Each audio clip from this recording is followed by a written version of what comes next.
2024 সালের জুলাই আগস্টে বাংলাদেশের গণ অভ্যুত্থানে সংঘটিত মানবাধিকার লঙ্ঘনের তদন্ত প্রতিবেদন প্রকাশ করেছে জাতিসংঘ মানবাধিকার হাইকমিশন OHCHR। প্রতিবেদনে বলা হয়, আন্তর্জাতিক মানবাধিকারের নিয়মাবলী ও মানদণ্ডের সঙ্গে সঙ্গতিপূর্ণ করে বাংলাদেশের পুলিশ প্রবিধানগুলোকে সংশোধন করা প্রয়োজন।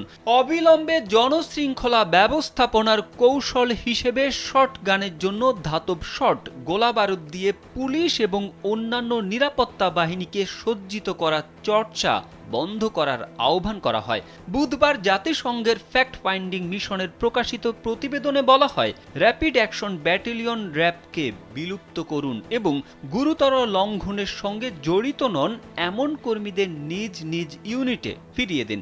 সামরিক ও আধা সামরিক বাহিনীকে বর্মবিদ্ধ গোলাবারুদ দেওয়া সীমিত করার কথা জানিয়ে জাতিসংঘ মানবাধিকার কমিশন বলছে, এগুলোর সংস্কার করুন এবং পাবলিক অর্ডার ম্যানেজমেন্টের প্রশিক্ষণের ব্যবস্থা করুন। সেখানে কিভাবে কম প্রাণঘাতী কৌশল ও সরঞ্জাম ব্যবহার করে বিক্ষুব্ধ জনগণকে শান্ত করা এবং যোগাযোগমূলক পদ্ধতির ওপর জোর দেওয়া যা শান্তিপূর্ণ সমাবেশকে সহজ করে এবং যেখানে প্রয়োজন কম প্রাণঘাতী কৌশল, অস্ত্র ও গোলাবারুদ ব্যবহার করা।